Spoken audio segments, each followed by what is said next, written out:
ابن ماجہ میں روایت موجود ہے، حضرت انس بن مالک کہتے ہیں کہ قال رسول اللہ صلی اللہ علیہ وسلم یصف الناس یوم القیامت صفوفا، بڑے دل سے سننا، قیامت کے دن جب لوگوں کی صفیں لگی ہوئی ہوں گی، فیمر رجل من اہل النار علی الرجل، یعنی جو جہنمی ہے وہ ایک جنتی کے قریب سے گزرے گا، جنتی، اور اس کو ایک حدیث میں آگے درجنوں احادیث اس میں آر کی ہے، درجنوں احادیث ہے جو اس کے شواہد پر وقت مختصر ہے، کہ جس میں یہ ہے کہ ایک بندے کو جہنم ڈکلیئر کر دی گئی ہے اور وہ جا رہا ہے اور اس کی نظر ایک روشن چہرے والے جنتی کو ملی جس کو فرشتے بڑے پروٹوکول میں جنت کی طرف لے جا رہے ہیں، تو سرکار یہ واقعہ بیان کرتے ہیں، فوراً وہ جو جہنم کی طرف جا رہا ہے وہ چیخ کر کے کہا یا فلاں، حضرت میری بات سنیں، حضرت یہ فرشتے مجھے لے جا رہے ہیں، حضرت میری بات سنیں۔ وہ جنتی کو کہے گا اما تذکر یوما استسقیت فسقیتک شربتا، حضور آپ میرے گھر آئے تھے، آپ ہمارے محلے آئے تھے، آپ کو پیاس لگی تھی، میں نے پانی پلایا تھا نا آپ کو۔ فرشتے اس کو گھسیٹ رہے، کیا باتیں کر رہا ہے، چل ادھر۔ اس نے کہا نہیں رکو، میں ان کو جانتا ہوں۔ کہا تو جہنم میں جا رہا، وہ جنتی ہے، تو کیا جانتا ہے؟ آئے نسبت دیکھیے کیا ہوتا ہے۔ وہ فرشتے کو کہتا چلے جاؤں گا، رک جاؤ، لیکن ذرا بات تو کر لوں، ان کو تو میں اس دن بھی اپنے محلے میں بڑے دور سے دیکھنے آیا تھا، جب پتا چلا تھا میرے محلے میں آئے ہیں۔ تو کہتے ہیں کہ جناب اما تذکر یوم استسقیت فسقیت شربتا، آپ ہمارے محلے میں آئے تھے اور آپ ہمارے علاقے میں آئے تھے، ایک دفعہ آپ کو پانی کی پیاس لگی تھی اور میں نے آپ کو پانی پلایا تھا۔ تو حضور فرماتے ہیں قال فیشفع له،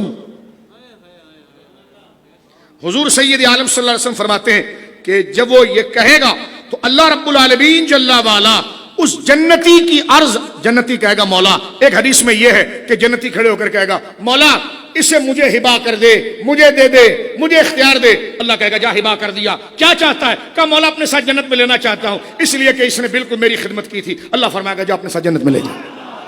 یہ ابن ماجہ میں، یہ بیہقی میں، سمجھ رہے میری بات؟ اب اس حدیث پاک میں آگے وَيَمُرُّ الرَّجُلُ فَيَقُولُ أَمْ تَذْكُرُ يَوْمَ نَاوَلْتُكَ طُهُورًا، ایک آدمی ایسا گزر رہا ہوگا، وہ ایک جنتی کو دیکھے کہ جا رہے گا، وہ کہے گا حضرت آپ کو میں نے وضو کا پانی دیا تھا، آپ کو نماز پڑھنی تھی اور آپ نے کہا تھا کہ مجھے طہارت کے پانی چاہیے۔ فَيَشْفَعُ لَهُ، اللہ سے وہ کہے گا مولا اس کو میرے لیے ہبا کر دے، اللہ دے دے گا۔ تو جو بشرط ہے کہ وہ مومن ہو، کیونکہ کافر کی شفاعت تو نہیں، مومن ہو، اور یہ عقلی تخصیص ہے، بھابھی وہاں پر گھسنا بھی نہیں چاہیے کیونکہ ہم عقیدہ بیان کر رہے ہیں، ٹھیک ہے نا؟ تو وہ مومن ہے اس لیے اس کی شفاعت ہو رہی ہے، توجہ کیجئے گا، شفاعت ہو رہی ہے۔ تو اللہ سے کہے گا مولا اس کو میرے لیے ہبا کر دے، اس کو مجھے دے دے مولا۔ اللہ رب العالمین جل وعلا، یہ رب دیکھیں حدیث کے الفاظ یہ میرے آگے یہ مسند ابو یعلا کے اندر ہے، وہ یہ کہے گا یا ربی حب لی، یا ربی حب ہو لی، یا ربی حب ہو لی، یا اللہ ہاں اس نے مجھے پانی پلایا تھا، یا اللہ ہاں اس نے مجھے طہارت کے لیے پانی دیا تھا، پیاس بجھائی تھی، اللہ یا ربی حب ہو لی، یا اللہ اس کا اختیار مجھے دے دے۔ فیقول ہوا لک، اللہ فرمایا جا دے دیا، جا دے دیا۔ وہ یجیء فیأخذ بیدہ فیدخل الجنہ، وہ فرشتوں سے کہے گا بس چھوڑ دو میری بات رب سے ہو گئی ہے۔ وہ جہنمی کا ہاتھ پکڑے گا، اور حدیث میں آتا ہے کہ وہ ہاتھ پکڑ کر سیدھا اس کو جنت میں لے جائے گا۔ اب یہ حدیث حضرت انس بن مالک سے ہے۔ حضرت امام جعفر صادق سے پوچھا گیا تھا کہ قلت حدثک انس عن النبی، کیا یہ واقعی میں حضرت انس نے حضور سے سنا ہے؟ تو فرمایا قال نعم، ہاں سنا ہے۔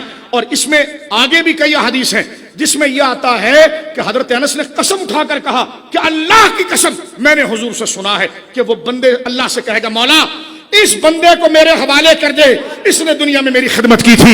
اللہ فرمائے گا جا کر دیا اس کے حوالے، اور وہ ہاتھ پکڑ کے اس کو جنت میں لے جائے گا۔ توجہ آپ کی، اس پر ابھی شور اٹھے گا پورے دنیا سے۔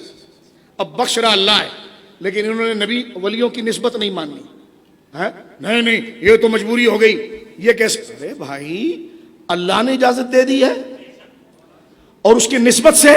اب میں اس مسئلے کو میرے دوستو قرآن کے ایک آیت سے سمجھا دیتا ہوں تاکہ اس حدیث پر اشکال کھڑا نہ ہو۔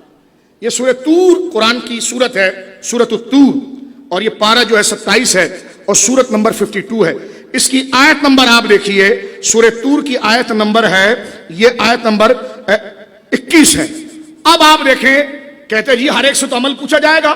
میں نے کہا وہ رب ہے، عمل پوچھے ایسی بخش دے، اور میں نے کہا وہ محبت کیا ہوتی ہے؟ میں نے کہا آپ کو نہیں پتا یہ بھی ایک عمل ہے.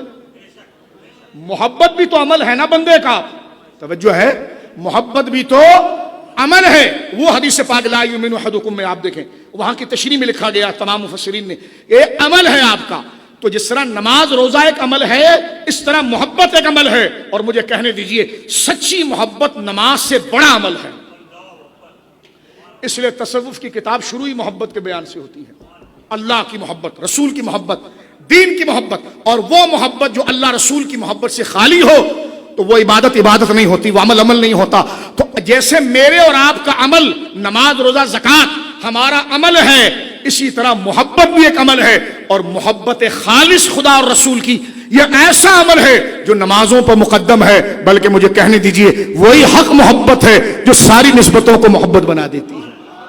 اب یہاں پر آپ دیکھیں آیت نمبر 21 ہے, سورہ طور ہے کہ نسبتوں سے خدا کیسے بخشتا ہے. قرآن کہتا ہے والذین آمنوا, بے شک وہ لوگ جو ایمان لائے, واتبعتہم ذریتہم بایمان, اور ان کی ذریت ان کی طرح ایمان لے کر آئی. اللہ فرماتا الحقنا بہم ذریتہم, قیامت کے دن ہم ان کی ذریت کو, ذریت ہی کا معنی کر رہا ہوں, ذریت کو ہم ان جنتیوں کے ساتھ جوڑ دیں گے. وما التناہم من عمل من شیء, ایسا نہیں ہوگا کہ جنتی سے کچھ نیکی ہم لے لیں اور اس گویا کے جو نیچے جہنم میں جا رہا ہے اس میں وہ نیکی شامل کر دیں اور شامل کر کے اس کا درجہ بڑھا دیں. قرآن کہتا ہے وما التناہم من عمل من شیء, ہم ایمان والوں کے عمل میں سے کوئی کمی نہیں کریں گے. صرف جو اس خاندان سے نسبت ہے اور وہ اوپر والا جنت میں چلا گیا ہے اور اس کے دل کو قرار اپنے اس بچے اور عزیز سے ہے, تو ہم اس جنتی کو خوش کرنے کے لیے اس جنتی کے عمل میں سے کچھ نہیں لیں گے, اپنے فضل سے اس گناہگار کی سطح کو بلند کر کے اس جنتیوں سے ملا دیں گے. اب یہ قرآن میں یہ شاہد موجود ہے. اب جتنی روایت پر کوئی غیر مقلد اگر جرح کرے گا اور ہماری روایت پر وہ طنز کرے گا تو میں کہوں گا یہاں پر یہ شاہد کھڑا ہے, گواہ کھڑا ہے. قرآن کی آیت ان تمام مضمون کی توثیق کرے گی جو یہ موجود ہے وما التناہم من عمل من شیء. اور اللہ فرماتا الحقنا بہم ذریتہم. اب اگر کوئی کہے گا یہاں تو ذریت کی بات ہے, اولاد کی بات ہے, میں نے کہا مجھے یہ بتا, اولاد ابھی میں نے درجن حدیث پڑھی, خون کی قدر زیادہ ہے دین کی. تو جب خون کی اولاد کو باپ کا فیض پہنچے گا تو مرشد سے تو دین کی نسبت ہے. اور یہ شریعت کا مسلم مسئلہ ہے کہ دین خون پر اعلیٰ ہے, باپ سے بڑا رتبہ استاد اور عالم کا ہوتا ہے. تو جب باپ اپنے بچے کی صرف بیٹا اور ایمان کی وجہ سے اس کی نسبت کی وجہ سے اسے بخش دیا جائے گا تو مرشد سے اس کی نسبت دین کی ہے تو اس کی نسبت سے وہ باہر کیسے رہے گا؟